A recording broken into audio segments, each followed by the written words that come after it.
అందరికీ నమస్కారం. Welcome to Leo health. ఈరోజు టాన్సిల్స్ దాని గురించి పూర్తి ఇన్ఫర్మేషన్ తెలుసుకోవడానికి అసలు ప్రజల్లో ఈ టాన్సిల్స్ సంబంధించి ఎటువంటి అపోహలు ఉన్నాయి, అదేవిధంగా టాన్సిల్స్ రావడం గల కారణాలు, మరింత సమాచారం తెలుసుకునే ముందు ప్రస్తుతం మనతో ఉన్నారు డాక్టర్ భరద్వాజ్ గారు, సిఇఓ ఫిడిషియస్ హోమియోపతి హాస్పిటల్స్. సార్ నమస్కారం అండి. నమస్తే అండి. సార్ టాన్సిల్స్ అని చెప్పేసి చాలా మంది మాట్లాడుకుంటూ ఉంటారు. ఇది చాలా మంది కొంతమంది తెలియదు, కొంతమందికి అసలు దాని సైంటిఫిక్ నేమ్ ఇవన్నీ కూడా పూర్తి అవగాహన కూడా లేకుండా పోయింది. మొత్తానికి టాన్సిల్స్ గురించి ప్రాథమికంగా మీ యొక్క అభిప్రాయం అంటే ఏమంటారు? సో టాన్సిల్స్ అనేవి మామూలుగా చిన్నపిల్లల్లో వచ్చే కామన్ డిసీజ్ అనమాట. మీరు ఒక 100 మంది చిన్నపిల్లలు తీసుకుంటే వింటర్లో కంపల్సరీ వీళ్ళల్లో ఒక 40 మందికి 50 మందికి కంపల్సరీ ఉంటుంది. ఓకే. ఒక మనిషి లైఫ్ టైం తీసుకున్నప్పుడు ఏదో ఒక రోజు వాడి లైఫ్లో టాన్సిల్స్ అనేది వచ్చి ఉంటుంది అనమాట. టాన్సిలైట్ బేసిక్గా దీన్ని జనాలందరూ టాన్సిల్స్ అంటారు. సైంటిఫిక్గా ఏమనంటే టాన్సిలైటిస్ అంటాం అనమాట. టాన్సిలైటిస్ అంటే ఏం లేదు, చాలా సింపుల్. మనకు గొంతులో కొన్ని గ్లాండ్స్ ఉంటాయి, మనకు వేరే వేరే సిస్టమ్స్ ఉంటాయి ఆ బాడీలో. దీంట్లో మనకి లింఫాటిక్ సిస్టమ్ అని ఒక సిస్టమ్ ఉంటుంది అనమాట. ఈ లింఫాటిక్ సిస్టమ్ ఏం చేస్తుందంటే 2 పనులు చేస్తుంది. ఒకటి, బాడీలో ఉన్న కొన్ని చెత్తనంతా బయటికి తీసేయడం, మన యూరినరీ సిస్టమ్ ఎట్లనో లేకపోతే మన ఎక్స్క్రీటరీ సిస్టమ్ ఎట్లా, డైజెస్టివ్ సిస్టమ్ నుంచి ఎట్లా వేస్ట్ బయటికి పోతుంది, దీంట్లోంచి కూడా వేస్ట్ అనేది బయటికి పోతుంది. ఇంకో ఇంపార్టెంట్ పని కూడా చేస్తుంది. అది ఏం చేస్తుందంటే ఇమ్యూనిటీ, మన ఇమ్యూనిటీని పెంచడానికి. మనకి ఇమ్యూనిటీకి మంచి ఇమ్యూనిటీ ఉండాలంటే మన లింఫాటిక్ సిస్టమ్ అనేది బాగా ఉండాలన్నమాట. ఆ లింఫాటిక్ సిస్టంలో పార్టే టాన్సిల్స్ అంటాం. టాన్సిల్స్ అంటే ఏం లేదు, ఎవరినన్నా మనం నోరు తెరిచి చూసినప్పుడు ఇటు సైడు ఒక గ్లాండ్ లాగా కనిపిస్తుంది అనమాట. ఓకే. ఒక ఇంత మనకు పనస గింజ ఉంటుంది చూసినా ఆ సైడ్, ఆ టైప్లో ఇక్కడ ఒక గ్లాండ్ నోట్లో కనిపిస్తుంది. అవే టాన్సిల్స్ అంటాం. ఈ టాన్సిల్స్ యొక్క ఇంపార్టెన్స్ ఏంటంటే అవి ఇమ్యూనిటీకి సంబంధించింది. సో మంచి ఇమ్యూనిటీ ఇస్తాయి అనమాట మన బాడీకి.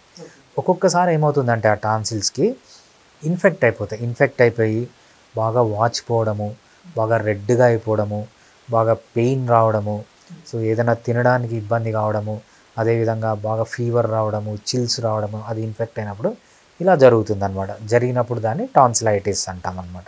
ఓకే. సో ఒక చిన్న స్టోరీ చెప్తాను. మొన్న ఒక పేషెంట్ వచ్చారు నా దగ్గరికి. సార్, మేము ఒక ఈఎన్టీ డాక్టర్ దగ్గరికి వెళ్ళాము, ఆయన టాన్సిల్స్ తీసేయాలన్నారు. సార్, టాన్సిల్స్ తీసేయాలా వద్దా అని అడిగారు. సార్, మేము అంతా రీసెర్చ్ చేసినాము, మేము చాట్ జీపీటీ చెక్ చేసినాం, గూగుల్ చెక్ చేసినాం, అంతా చెక్ చేసాం, చివరిగా మీ దగ్గరికి వచ్చామని. నేను అడిగినాను, కాదమ్మా మీరు టాన్సిల్స్ తీయాలా పెట్టుకోవాలా అనేది చాట్ జీపీటీని అడిగితేనే చెప్తుంది కదా అన్నాడు. సార్, మేము అడిగినాం సార్, మొత్తం కన్ఫ్యూజ్ అయిపోయినాం. ఎందుకంటే చాట్ జీపీటీ, గూగుల్ అన్నీ టాన్సిల్స్ అనేవి ఇంపార్టెంట్ పార్ట్, దానిని తీయకూడదు అని చెప్తున్నాయి. కానీ ఈఎన్టీ డాక్టర్ దగ్గర ఇదే మాట్లాడారు, మేము తీయకూడదు కదా, అది మన ఇమ్యూనిటీకి సంబంధించింది కదంటే ఆయన ఏం చెప్పారంటే టాన్సిల్స్ అనేవి చిన్నప్పుడే అవసరం ఉంటుంది, పెద్ద అయిన తర్వాత అవసరం ఉండదు, తీసేయచ్చు, మనం సర్జరీ చేద్దామని చెప్పారండి. ఓకే. సో ఇది చాలా అపోహ అండి. ఎందుకంటే ఏదన్నా మన బాడీలోంచి ఒక పార్ట్ని, అది ఇంపార్టెంట్ పార్ట్ ఏంటి, మన ఇమ్యూనిటీ ఇచ్చే పార్ట్ని అనవసరంగా తీయకూడదు. తీయాలి ఎప్పుడు, ఇంకా తప్పదు, బాగా డ్యామేజ్ అయిపోయినాయి, బాగా పస్సు వచ్చింది దాంట్లో, అవి దానివల్ల ఇంకా యూజ్ లేదు అన్న స్టేజ్లో తీయాలి తప్పితే అనవసరంగా తీయకూడదు అనమాట. సో అలోపతి వాళ్ళు మెయిన్గా చేసేది ఏంటంటే టాన్సిలైటిస్ అనిపోతే ఫస్ట్ పెయిన్ కిల్లర్స్ ఇస్తారు, అదేవిధంగా కోల్డ్కి సంబంధించిన సిమ్టమ్స్ ఉంటాయి, యాంటీహిస్టమైన్స్ ఇస్తారు, యాంటీబయాటిక్స్ ఇస్తారు. ఇవన్నీ ఇస్తే ఏమవుతుందంటే ఇచ్చినన్ని రోజులు బాగానే ఉంటాయి, అవి స్టాప్ చేస్తేనే మళ్ళీ వస్తాయి. సో రికరెంట్గా వస్తాయి. ఫైనల్గా పేషెంట్లు ఏమవుతారు, ఎస్పెషల్లీ చిన్నపిల్లల కంటే, వాళ్ళు టాన్సిల్ సిమ్టమ్స్తో పాటు ఈ మెడిసిన్స్ యొక్క సైడ్ ఎఫెక్ట్ కూడా ఇంకా అలవాటు పడిపోతారు అనమాట.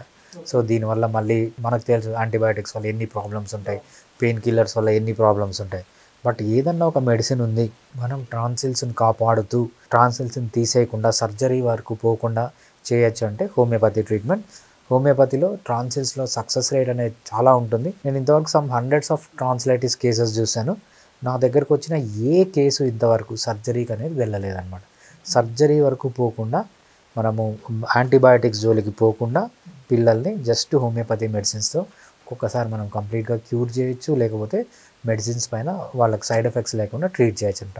అంత ఇంపార్టెన్స్ ఉంది టాన్సిల్స్లో హోమియోపతికి. ఓకే. సరే, టాన్సిల్స్ ఇందాక మీరు కూడా చెప్పారు, చిన్నపిల్లలోనే ఎక్కువ వస్తుందా లేకపోతే ఏ వయసు వారి మధ్య ఎక్కువ వస్తుంది అంటారు? ఇది టాన్సిల్స్ అనేది అన్ని ఏజ్ గ్రూప్లో వస్తుందండి, చిన్నపిల్లల నుంచి పెద్దవాళ్ళలో. బట్ ఎప్పుడైతే స్కూల్ గోయింగ్ చిల్డ్రన్ ఉంటారో, సో చిన్నపిల్లల్లో ఏమవుతుందంటే ఇమ్యూనిటీ తక్కువ ఉంటుంది వాళ్ళకి, అంత పెద్దవాళ్ళు ఉన్నంత ఇమ్యూనిటీ ఉండదు. అదే కాకుండా చిన్నపిల్లలు ఎప్పుడైతే స్కూల్కి పోవడం స్టార్ట్ చేస్తారో ఏమవుతుందంటే డిఫరెంట్ ప్యాథోజన్స్కి అంతా ఎక్స్పోజ్ అవుతారనమాట. సో వేరే చిన్నపిల్లలు ఉంటారు, వాళ్ళకి ట్రాన్సిల్స్ ప్రాబ్లం ఉండొచ్చు. సో వాళ్ళ నుంచి వీళ్ళకి ఇన్ఫెక్షన్ చాలా ఈజీగా వస్తుంది. సో మనము అన్ని ఏజ్ గ్రూప్స్లో వస్తుంది, బట్ మేజర్గా మనం చూసేది చిన్నపిల్లలు. దట్టు స్కూల్కి అయితే ఎప్పుడు వెళ్ళడం స్టార్ట్ చేస్తారో వీళ్ళు అప్పుడే ఎక్కువ వస్తాయి అనమాట. ఎందుకు అంటే ఒకరి నుంచి ఒకరికి, ఒక స్కూల్లో 100 మంది పిల్లలు ఉన్నారనుకోండి, సో 100 మందిలో ఒక 10 మందికి 20 మందికి కంపల్సరీ ఉంటుంది. సో వాళ్ళ నుంచి బ్యాక్టీరియా కానీ వాళ్ళ నుంచి వైరస్ కానీ చాలా ఈజీగా వస్తుంది అనమాట. ఎందుకు వస్తుందంటే ఆ టైంలో వాళ్ళకి ఇమ్యూనిటీ అనేది చాలా తక్కువ ఉంటుంది. సో అందుకు వాళ్ళు స్కూల్కి వెళ్తూనే మంచి ఇమ్యూనిటీ మెయింటైన్ చేయడానికి కూడా హోమియోపతి మెడిసిన్స్ ఇవ్వచ్చు. ఎప్పుడైతే హోమియోపతి మెడిసిన్స్ ద్వారా వాళ్ళకి ఇమ్యూనిటీని పెంచుతామో, బాగా ఆప్టిమైజ్ చేస్తామో, ఇన్ఫెక్షన్స్ అన్ని స్లోగా తగ్గుతూ వస్తాయి. అంటే ఇది ఒక అంటువ్యాధి లాంటిది అంటారా, అంటువ్యాధి అన్నారా? మనం ఏదన్నా ఒక ఇన్ఫెక్షన్ని అంటువ్యాధి అంటాం అనమాట. సో మనకు వైరల్ ఫీవర్ అంటాం, ఒకరి నుంచి ఒకరికి వస్తుంది.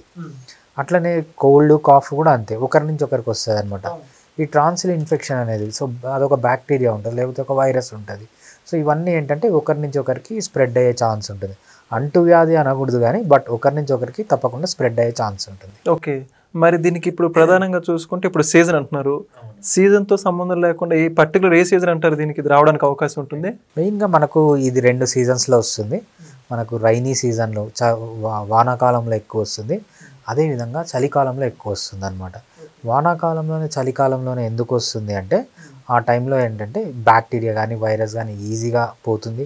సో ఆ టైంలో ఇమ్యూన్ కాంప్రమైజ్ ఉంటుంది అనమాట. అందుకు మనము ఎక్కువ ఐస్ క్రీమ్స్ తీసుకున్నా, లేకపోతే కూల్ డ్రింక్స్ తాగినా, చలికి ఎక్కువ ఎక్స్పోజ్ అయినా, వానలో ఎక్కువ తిరిగినా, ఇప్పుడంతా ఏమవుతుందంటే ఇన్ఫెక్షన్ అనేది ఎక్కువ అయ్యే ఛాన్స్ ఉంటుంది. ఓకే సార్, అయితే ఇప్పుడు ఈ టాన్సిల్స్ని ఎవరైతే వచ్చినటువంటి వాళ్ళు నెగ్లెక్ట్ చేస్తే ఎంతవరకు దీని పరిణామాలు ఉండే అవకాశం ఉంటుంది? ప్రాణాంతకమా లేకపోతే ఏ విధంగా ఉండబోతుంది? సో ఏ డిసీజ్ని మనం తీసుకున్నా అది ప్రాణాంతకమే పట్టించుకోకపోతే. ఇది కూడా అంతే అనమాట. మనం ప్రాణాంతకం అనే పెద్ద వర్డ్ వాడకూడదు అని చాలా రేరు. బట్ ఏమవుతుందంటే ఇనీషియల్గా ఏం చేస్తుందంటే ఫస్ట్ టాన్సిల్స్ వచ్చినప్పుడు ఇనీషియల్గా జస్ట్ కొద్దిగా పెయిన్ ఉంటుంది, రెడ్నెస్ ఉంటుంది, అంతే. ఆ టైంలో కనుక ట్రీట్మెంట్ తీసుకోకపోతే ఫర్దర్గా ఏమవుతుందంటే మనం క్విన్సీ అంటాం అనమాట. అంటే కాంప్లికేటెడ్ టాన్సిల్స్ని క్విన్సీ అంటాం. క్విన్సీ అంటే ఏమవుతుందంటే బాగా రెడ్గా అయిపోవడం, బాగా వాచిపోవడము, లోపలంతా పస్ ఫామ్ కావడము, కొన్ని రాళ్లల్లాగా తయారవుతుంది అనమాట టాన్సిల్స్ లోపల. ఇట్లా ఎప్పుడైతే ఇలా అవుతుందో మనం ఈ టాన్సిల్స్ని తీసేయాల్సి వస్తుంది. ఎందుకంటే టాన్సిల్ అనేది చాలా ఇంపార్టెంట్ పార్ట్ మన ఇమ్యూనిటీకి. మన ఇమ్యూనిటీ బాగుండాలి, జీవితాంతం మంచి ఇమ్యూనిటీ ఉండాలంటే టాన్సిల్స్ అనేవి మేజర్ రోల్ ప్లే చేస్తాయి అన్నమాట. సో దానిని పట్టించుకోకపోతే ఏమవుతుందంటే దానిని తీసేయాల్సి వస్తుంది. తీసేసినప్పుడు ఇమ్యూన్ కాంప్రమైజ్ కొద్దిగా అయ్యే ఛాన్స్ ఉంటుంది. ఓకే, మరైతే ఇప్పుడు ఈ టాన్సిల్కి సంబంధించి హోమియోపతిలో ఎటువంటి ట్రీట్మెంట్ ఉంటుంది, ఎన్ని రోజులు పడుతుంది క్యూర్ అవ్వడానికి? కానీ టాన్సిల్స్కి మనకు చాలా మంచి ట్రీట్మెంట్ ఉంటుందండి. టాన్సిల్స్ అనేది ఏంటంటే మనకు 3 టైప్స్ ఆఫ్ అవుట్కమ్ వస్తుందన్నమాట. నాకు ఒక 100 కేసెస్ వచ్చాయనుకోండి టాన్సిల్స్లో, ఆల్మోస్ట్ 80% ఆఫ్ ది కేసెస్కి లేకపోతే 70% ఆఫ్ ది కేసెస్కి కంప్లీట్గా తగ్గిపోతుంది, మళ్ళీ వచ్చే ఛాన్స్ ఉండదన్నమాట. బట్ ఒక 20% ఆఫ్ ది కేసెస్కి కంప్లీట్గా తగ్గిపోతుంది, మళ్ళీ ఫ్యూచర్లో వచ్చే ఛాన్స్ ఉంటుంది. ఇంకా 20% ఆఫ్ ది కేసెస్కి ఏమవుతుందంటే మనం మెడిసిన్ ఇచ్చినన్ని రోజులు తగ్గుతుంది, మెడిసిన్ స్టాప్ చేస్తేనే మళ్ళీ వస్తుంది. అది ఒక 20% ఆఫ్ ది కేసెస్లో జరుగుతుంది. ఏదైనా కూడా మనము కంప్లీట్గా క్యూర్ అయినా, మళ్ళీ రాకుండా ప్రివెంట్ అయినా, లేకపోతే క్యూర్ అయి మళ్ళీ వచ్చినా, మనం ఎన్ని రోజులు మెడిసిన్ తీసుకున్నా హోమియోపతిలో ఒక్క సైడ్ ఎఫెక్ట్ అనేది కూడా ఉండదన్నమాట. సైడ్ ఎఫెక్ట్స్ లేకుండా ట్రీట్మెంట్ చేసుకోవచ్చు, చాలా సేఫ్గా, చాలా ఎఫెక్టివ్గా. అంటే మీరు ఆయుర్వేద తీసుకోండి, యునానీ తీసుకోండి, సిద్ధ తీసుకోండి, అలోపతి అంటాం, వెస్ట్రన్ మెడిసిన్ అంటాం, ఇంగ్లీష్ మెడిసిన్ అంటాం, లేకపోతే ఒక కార్పొరేట్ హాస్పిటల్లో ట్రీట్మెంట్, ఒక ఈఎన్టీ దగ్గర ట్రీట్మెంట్, లేకపోతే ఇంటి పక్కన ఉన్న దగ్గర డాక్టర్ ట్రీట్మెంట్, వీళ్ళన్నిటికంటే చాలా ఎఫెక్టివ్గా పనిచేస్తుంది.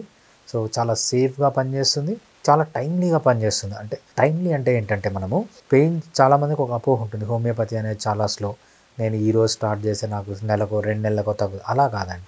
సో కొన్ని కండిషన్స్లో ఏమవుతుందంటే మనకి ఇమ్మీడియట్గా రెడ్నెస్ కానీ, పెయిన్ కానీ, స్వెల్లింగ్ కానీ తగ్గి పిల్లలు స్కూల్కి పోవడానికి, సో వాళ్ళ స్టడీస్ మిస్ కాకుండా ఉండడానికి, సో వాళ్ళ వయసులో ఏం చేయాలో అది చేయడానికి చాలా ఇంపార్టెంట్ రోల్ ప్లే చేస్తుంది హోమియోపతి.